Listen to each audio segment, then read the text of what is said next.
Welcome Punjabi shorthand.com ਵੀ ready start. ਅੱਜ ਕੱਲ੍ਹ ਅਸੀਂ ਜ਼ਹਿਰੀਲੀ ਹਵਾ ਵਿੱਚ ਸਾਹ ਲੈ ਰਹੇ ਹਾਂ।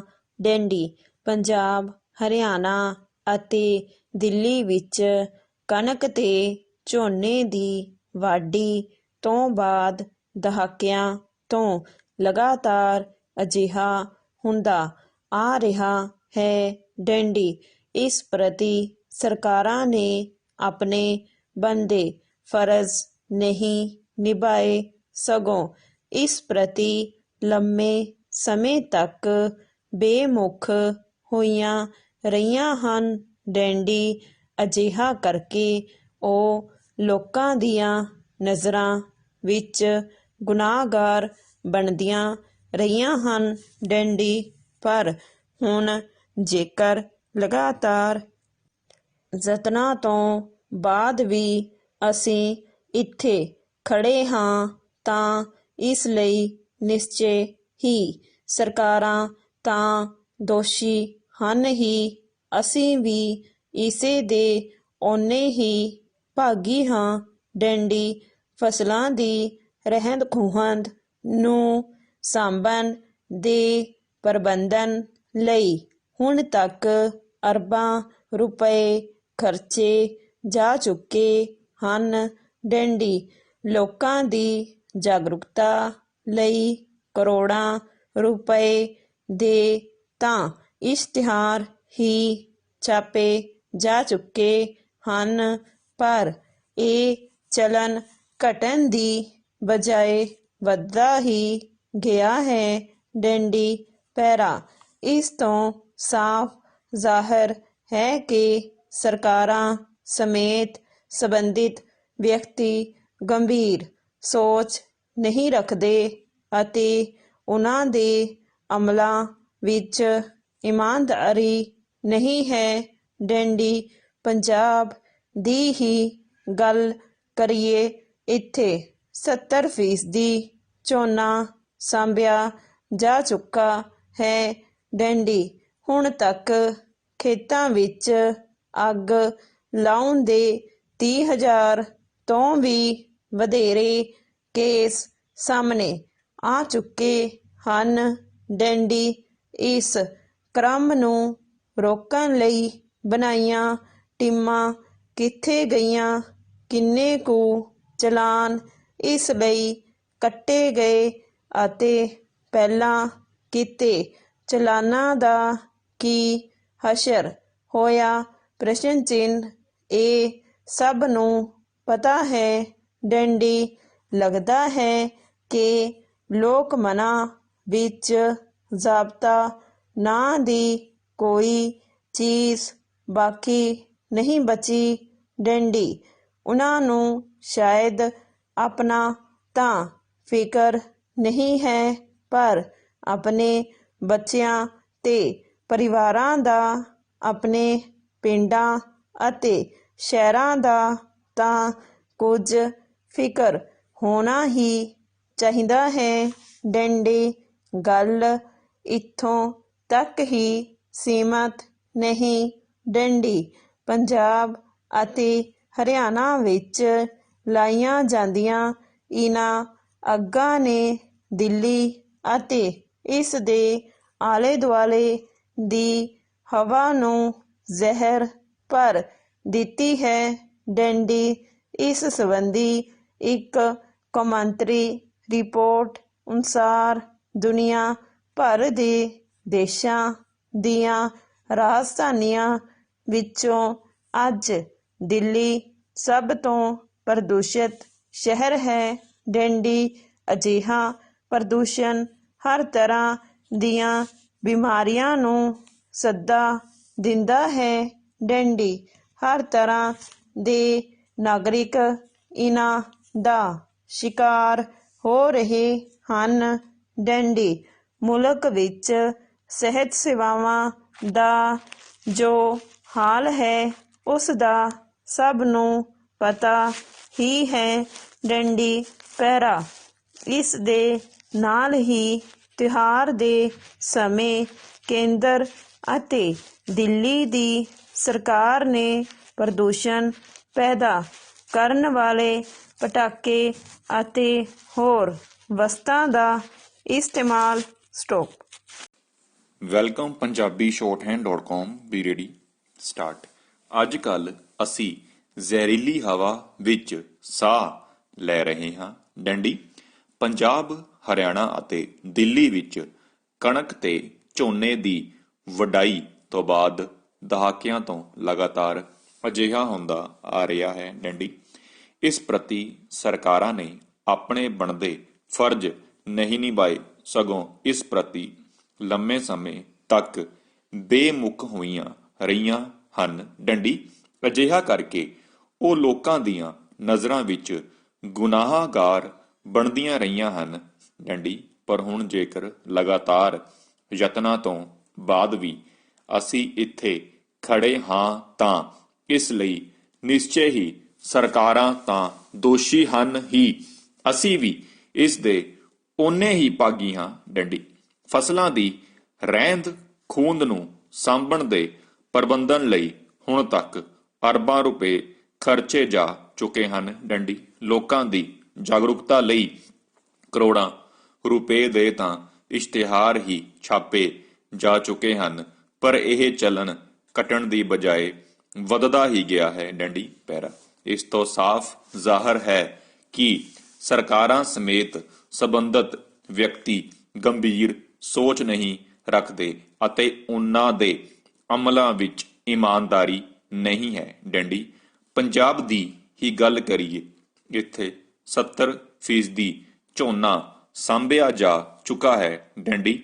ਹੁਣ ਤੱਕ ਖੇਤਾਂ ਵਿੱਚ ਅੱਗ ਲਾਉਣ ਦੇ 30,000 ਤੋਂ ਵੀ ਵਧੇਰੇ ਕੇਸ ਸਾਹਮਣੇ ਆ ਚੁੱਕੇ ਹਨ। ਡੰਡੀ ਇਸ ਕ੍ਰਮ ਨੂੰ ਰੋਕਣ ਲਈ ਬਣਾਈਆਂ ਟੀਮਾਂ ਕਿੱਥੇ ਗਈਆਂ, ਕਿੰਨੇ ਕੁ ਚਲਾਨ ਇਸ ਲਈ ਕੱਟੇ ਗਏ ਅਤੇ ਪਹਿਲਾਂ ਕੀਤੇ ਚਲਾਨਾਂ ਦਾ ਕੀ ਹਸ਼ਰ ਹੋਇਆ? ਪ੍ਰਸ਼ਨ ਚਿੰਨ੍ਹ।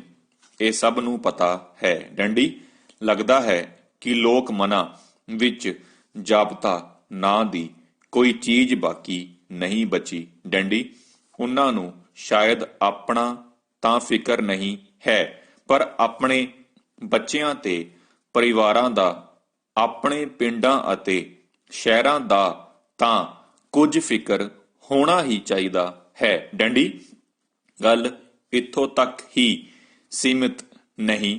ਡੰਡੀ ਪੰਜਾਬ ਅਤੇ ਹਰਿਆਣਾ ਵਿੱਚ ਲਾਈਆਂ ਜਾਂਦੀਆਂ ਇਨ੍ਹਾਂ ਅੱਗਾਂ ਨੇ ਦਿੱਲੀ ਅਤੇ ਇਸ ਦੇ ਆਲੇ ਦੁਆਲੇ ਦੀ ਹਵਾ ਵਿੱਚ ਜ਼ਹਿਰ ਭਰ ਦਿੱਤੀ ਹੈ। ਡੰਡੀ ਇਸ ਸੰਬੰਧੀ ਇੱਕ ਕੌਮਾਂਤਰੀ ਰਿਪੋਰਟ ਅਨੁਸਾਰ ਦੁਨੀਆ ਭਰ ਦੇ ਦੇਸ਼ਾਂ ਦੀਆਂ ਰਾਜਧਾਨੀਆਂ ਵਿੱਚੋਂ ਅੱਜ ਦਿੱਲੀ ਸਭ ਤੋਂ ਪ੍ਰਦੂਸ਼ਿਤ ਸ਼ਹਿਰ ਹੈ। ਡੰਡੀ ਅਜਿਹਾ ਪ੍ਰਦੂਸ਼ਣ ਹਰ ਤਰ੍ਹਾਂ ਦੀਆਂ ਬਿਮਾਰੀਆਂ ਨੂੰ ਸੱਦਾ ਦਿੰਦਾ ਹੈ। ਡੰਡੀ ਹਰ ਤਰ੍ਹਾਂ ਦੇ ਨਾਗਰਿਕ ਇਹਨਾਂ ਦਾ ਸ਼ਿਕਾਰ ਹੋ ਰਹੇ ਹਨ। ਡੰਡੀ ਮੁਲਕ ਵਿੱਚ ਸਿਹਤ ਸੇਵਾਵਾਂ ਦਾ ਜੋ ਹਾਲ ਹੈ ਉਸ ਦਾ ਸਭ ਨੂੰ ਪਤਾ ਹੀ ਹੈ। ਡੰਡੀ ਪੈਰਾ ਇਸ ਦੇ ਨਾਲ ਹੀ ਤਿਉਹਾਰ ਦੇ ਸਮੇਂ ਕੇਂਦਰ ਅਤੇ ਦਿੱਲੀ ਦੀ ਸਰਕਾਰ ਨੇ ਪ੍ਰਦੂਸ਼ਣ ਪੈਦਾ ਕਰਨ ਵਾਲੇ ਪਟਾਕੇ ਅਤੇ ਹੋਰ ਵਸਤਾਂ ਦਾ ਇਸਤੇਮਾਲ ਨਾ ਕਰਨ ਦੀਆਂ ਅਪੀਲਾਂ ਕੀਤੀਆਂ ਸਨ। ਡੰਡੀ ਇੱਥੋਂ ਤੱਕ ਕਿ ਦੇਸ਼ ਦੀ ਸਰਵਉੱਚ ਅਦਾਲਤ ਨੇ ਵੀ ਇਸ ਸੰਬੰਧੀ ਸਖਤ ਹਦਾਇਤਾਂ ਦਿੱਤੀਆਂ ਸਨ, ਪਰ ਇੰਜ ਲੱਗਦਾ ਹੈ ਜਿਵੇਂ ਇਸ ਦਾ ਕਿਸੇ ਤੇ ਵੀ ਕੋਈ ਅਸਰ ਨਾ ਹੋਇਆ ਹੋਵੇ। ਡੰਡੀ ਇਹਨਾਂ ਦਿਨਾਂ ਵਿੱਚ ਜੋ ਕੇਂਦਰੀ ਪ੍ਰਦੂਸ਼ਣ ਕੰਟਰੋਲ ਬੋਰਡ ਨੇ ਰਿਪੋਰਟਾਂ ਪ੍ਰਕਾਸ਼ਿਤ ਕੀਤੀਆਂ ਹਨ, ਨਿਸ਼ਚੈ ਹੀ ਡਰਾਉਣ ਵਾਲੀਆਂ ਹਨ। ਡੰਡੀ ਉਸ ਅਨੁਸਾਰ ਦਿੱਲੀ ਅਤੇ ਇਸ ਖੇਤਰ ਦੇ ਹੋਰ ਸ਼ਹਿਰਾਂ ਵਿੱਚ ਹਵਾ ਦਾ ਪ੍ਰਦੂਸ਼ਣ 7 ਗੁਣਾ ਵਧੇਰੇ ਹੈ। ਡੰਡੀ ਇਸ ਲਈ ਸੁਰੱਖਿਅਤ ਸੀਮਾ 60 ਮਾਈਕਰੋਗ੍ਰਾਮ ਪਰ ਕਿਊਬਿਕ ਮੀਟਰ ਲੋੜੀਂਦੀ ਹੈ। ਡੰਡੀ ਪਰ ਅੱਜ ਵੱਡੇ ਸ਼ਹਿਰਾਂ ਵਿੱਚ ਇਹ 500 ਕਿਊਬਿਕ ਮੀਟਰ ਤੱਕ ਪਹੁੰਚ ਚੁੱਕੀ ਹੈ। ਡੰਡੀ ਇਸ ਤੋਂ ਹੀ ਇਹ ਅੰਦਾਜ਼ਾ ਲਗਾਇਆ ਜਾ ਸਕਦਾ ਹੈ ਕਿ ਅਸੀਂ ਕਿਸ ਤਰ੍ਹਾਂ ਦੇ ਵਾਤਾਵਰਣ ਵਿੱਚ ਜੀਉਣ ਦਾ ਜੋਖਮ ਉਠਾ ਰਹੇ ਹਾਂ। ਡੰਡੀ stop. Welcome Punjabi shorthand.com B ready start. ਅੱਜ ਕੱਲ ਅਸੀਂ ਜ਼ਹਿਰੀਲੀ ਹਵਾ ਵਿੱਚ ਸਾਹ ਲੈ ਰਹੇ ਹਾਂ। ਡੰਡੀ। ਪੰਜਾਬ, ਹਰਿਆਣਾ ਅਤੇ ਦਿੱਲੀ ਵਿੱਚ ਕਣਕ ਤੇ ਝੋਨੇ ਦੀ ਵਢਾਈ ਤੋਂ ਬਾਅਦ ਦਹਾਕਿਆਂ ਤੋਂ ਲਗਾਤਾਰ ਅਜਿਹਾ ਹੁੰਦਾ ਆ ਰਿਹਾ ਹੈ। ਡੰਡੀ। ਇਸ ਪ੍ਰਤੀ ਸਰਕਾਰਾਂ ਨੇ ਆਪਣੇ ਬਣਦੇ ਫਰਜ਼ ਨਹੀਂ ਨਿਭਾਏ, ਸਗੋਂ ਇਸ ਪ੍ਰਤੀ ਲੰਮੇ ਸਮੇਂ ਤੱਕ ਬੇਮੁਖ ਹੋਈਆਂ ਰਹੀਆਂ ਹਨ। ਡੰਡੀ। ਅਜਿਹਾ ਕਰਕੇ ਉਹ ਲੋਕਾਂ ਦੀਆਂ ਨਜ਼ਰਾਂ ਵਿੱਚ ਗੁਨਾਹਗਾਰ ਬਣਦੀਆਂ ਰਹੀਆਂ ਹਨ। ਡੰਡੀ। ਪਰ ਹੁਣ ਜੇਕਰ ਲਗਾਤਾਰ ਯਤਨਾਂ ਤੋਂ ਬਾਅਦ ਵੀ ਅਸੀਂ ਇੱਥੇ ਖੜੇ ਹਾਂ ਤਾਂ ਇਸ ਲਈ ਨਿਸ਼ਚੈ ਹੀ ਸਰਕਾਰਾਂ ਤਾਂ ਦੋਸ਼ੀ ਹਨ ਹੀ, ਅਸੀਂ ਵੀ ਇਸ ਦੇ ਓਨੇ ਹੀ ਭਾਗੀ ਹਾਂ। ਡੰਡੀ। ਫਸਲਾਂ ਦੀ ਰਹਿੰਦ ਖੂੰਹਦ ਨੂੰ ਸਾਂਭਣ ਦੇ ਪ੍ਰਬੰਧਨ ਲਈ ਹੁਣ ਤੱਕ ਅਰਬਾਂ ਰੁਪਏ ਖਰਚੇ ਜਾ ਚੁੱਕੇ ਹਨ। ਡੰਡੀ। ਲੋਕਾਂ ਦੀ ਜਾਗਰੂਕਤਾ ਲਈ ਕਰੋੜਾਂ ਰੁਪਏ ਦੇ ਤਾਂ ਇਸ਼ਤਿਹਾਰ ਹੀ ਛਾਪੇ ਜਾ ਚੁੱਕੇ ਹਨ, ਪਰ ਇਹ ਚੱਲਣ ਘਟਣ ਦੀ ਬਜਾਏ ਵੱਧਦਾ ਹੀ ਗਿਆ ਹੈ। ਡੰਡੀ। ਪੈਰਾ। ਇਸ ਤੋਂ ਸਾਫ਼ ਜ਼ਾਹਰ ਹੈ ਕਿ ਸਰਕਾਰਾਂ ਸਮੇਤ ਸੰਬੰਧਿਤ ਵਿਅਕਤੀ ਗੰਭੀਰ ਸੋਚ ਨਹੀਂ ਰੱਖਦੇ ਅਤੇ ਉਹਨਾਂ ਦੇ ਅਮਲਾਂ ਵਿੱਚ ਇਮਾਨਦਾਰੀ ਨਹੀਂ ਹੈ। ਡੰਡੀ। ਪੰਜਾਬ ਦੀ ਹੀ ਗੱਲ ਕਰੀਏ, ਇੱਥੇ 70% ਝੋਨਾ ਸਾਂਭਿਆ ਜਾ ਚੁੱਕਾ ਹੈ। ਡੰਡੀ। ਹੁਣ ਤੱਕ ਖੇਤਾਂ ਵਿੱਚ ਅੱਗ ਲਾਉਣ ਦੇ 30,000 ਤੋਂ ਵੀ ਵਧੇਰੇ ਕੇਸ ਸਾਹਮਣੇ ਆ ਚੁੱਕੇ ਹਨ। ਡੰਡੀ। ਇਸ ਕ੍ਰਮ ਨੂੰ ਰੋਕਣ ਲਈ ਬਣਾਈਆਂ ਟੀਮਾਂ ਕਿੱਥੇ ਗਈਆਂ? ਕਿੰਨੇ ਕੁ ਚਲਾਨ ਇਸ ਲਈ ਕੱਟੇ ਗਏ ਅਤੇ ਪਹਿਲਾਂ ਕੀਤੇ ਚਲਾਨਾਂ ਦਾ ਕੀ ਹਸ਼ਰ ਹੋਇਆ? ਪ੍ਰਸ਼ਨ ਚਿੰਨ੍ਹ। ਇਹ ਸਭ ਨੂੰ ਪਤਾ ਹੈ। ਡੰਡੀ। ਲੱਗਦਾ ਹੈ ਕਿ ਲੋਕ ਮਨਾਂ ਵਿੱਚ ਜਾਬਤਾ ਨਾਂ ਦੀ ਕੋਈ ਚੀਜ਼ ਬਾਕੀ ਨਹੀਂ ਬਚੀ। ਡੰਡੀ। ਉਹਨਾਂ ਨੂੰ ਸ਼ਾਇਦ ਆਪਣਾ ਤਾਂ ਫਿਕਰ ਨਹੀਂ ਹੈ, ਪਰ ਆਪਣੇ ਬੱਚਿਆਂ ਤੇ ਪਰਿਵਾਰਾਂ ਦਾ, ਆਪਣੇ ਪਿੰਡਾਂ ਅਤੇ ਸ਼ਹਿਰਾਂ ਦਾ ਤਾਂ ਕੁਝ ਫਿਕਰ ਹੋਣਾ ਹੀ ਚਾਹੀਦਾ ਹੈ। ਡੰਡੀ। ਗੱਲ ਇੱਥੋਂ ਤੱਕ ਹੀ ਸੀਮਿਤ ਨਹੀਂ। ਡੰਡੀ। ਪੰਜਾਬ ਅਤੇ ਹਰਿਆਣਾ ਵਿੱਚ ਲਾਈਆਂ ਜਾਂਦੀਆਂ ਇਨ੍ਹਾਂ ਅੱਗਾਂ ਨੇ ਦਿੱਲੀ ਅਤੇ ਇਸ ਦੇ ਆਲੇ ਦੁਆਲੇ ਦੀ ਹਵਾ ਵਿੱਚ ਜ਼ਹਿਰ ਭਰ ਦਿੱਤੀ ਹੈ। ਡੰਡੀ। ਇਸ ਸੰਬੰਧੀ ਇੱਕ ਕੌਮਾਂਤਰੀ ਰਿਪੋਰਟ ਅਨੁਸਾਰ ਦੁਨੀਆ ਭਰ ਦੇ ਦੇਸ਼ਾਂ ਦੀਆਂ ਰਾਜਧਾਨੀਆਂ ਵਿੱਚੋਂ ਅੱਜ ਦਿੱਲੀ ਸਭ ਤੋਂ ਪ੍ਰਦੂਸ਼ਿਤ ਸ਼ਹਿਰ ਹੈ। ਡੰਡੀ। ਅਜਿਹਾ ਪ੍ਰਦੂਸ਼ਣ ਹਰ ਤਰ੍ਹਾਂ ਦੀਆਂ ਬਿਮਾਰੀਆਂ ਨੂੰ ਸੱਦਾ ਦਿੰਦਾ ਹੈ। ਡੰਡੀ। ਹਰ ਤਰ੍ਹਾਂ ਦੇ ਨਾਗਰਿਕ ਇਹਨਾਂ ਦਾ ਸ਼ਿਕਾਰ ਹੋ ਰਹੇ ਹਨ। ਡੰਡੀ। ਮੁਲਕ ਵਿੱਚ ਸਿਹਤ ਸੇਵਾਵਾਂ ਦਾ ਜੋ ਹਾਲ ਹੈ ਉਸ ਦਾ ਸਭ ਨੂੰ ਪਤਾ ਹੀ ਹੈ। ਡੰਡੀ। ਪੈਰਾ। ਇਸ ਦੇ ਨਾਲ ਹੀ ਤਿਉਹਾਰ ਦੇ ਸਮੇਂ ਕੇਂਦਰ ਅਤੇ ਦਿੱਲੀ ਦੀ ਸਰਕਾਰ ਨੇ ਪ੍ਰਦੂਸ਼ਣ ਪੈਦਾ ਕਰਨ ਵਾਲੇ ਪਟਾਕੇ ਅਤੇ ਹੋਰ ਵਸਤਾਂ ਦਾ ਇਸਤੇਮਾਲ ਨਾ ਕਰਨ ਦੀਆਂ ਅਪੀਲਾਂ ਕੀਤੀਆਂ ਸਨ। ਡੰਡੀ। ਇੱਥੋਂ ਤੱਕ ਕਿ ਦੇਸ਼ ਦੀ ਸਰਵਉੱਚ ਅਦਾਲਤ ਨੇ ਵੀ ਇਸ ਸੰਬੰਧੀ ਸਖਤ ਹਦਾਇਤਾਂ ਦਿੱਤੀਆਂ ਸਨ, ਪਰ ਇੰਜ ਲੱਗਦਾ ਹੈ ਜਿਵੇਂ ਇਸ ਦਾ ਕਿਸੇ ਤੇ ਵੀ ਕੋਈ ਅਸਰ ਨਾ ਹੋਇਆ ਹੋਵੇ। ਡੰਡੀ। ਇਨ੍ਹਾਂ ਦਿਨਾਂ ਵਿੱਚ ਜੋ ਕੇਂਦਰੀ ਪ੍ਰਦੂਸ਼ਣ ਕੰਟਰੋਲ ਬੋਰਡ ਨੇ ਰਿਪੋਰਟਾਂ ਪ੍ਰਕਾਸ਼ਿਤ ਕੀਤੀਆਂ ਹਨ, ਨਿਸ਼ਚੈ ਹੀ ਡਰਾਉਣ ਵਾਲੀਆਂ ਹਨ। ਡੰਡੀ। ਉਸ ਅਨੁਸਾਰ ਦਿੱਲੀ ਅਤੇ ਇਸ ਖੇਤਰ ਦੇ ਹੋਰ ਸ਼ਹਿਰਾਂ ਵਿੱਚ ਹਵਾ ਦਾ ਪ੍ਰਦੂਸ਼ਣ 7 ਗੁਣਾ ਵਧੇਰੇ ਹੈ। ਡੰਡੀ। ਇਸ ਲਈ ਸੁਰੱਖਿਅਤ ਸੀਮਾ 60 ਮਾਈਕਰੋਗ੍ਰਾਮ ਪਰ ਕਿਊਬਿਕ ਮੀਟਰ ਲੋੜੀਂਦੀ ਹੈ। ਡੰਡੀ।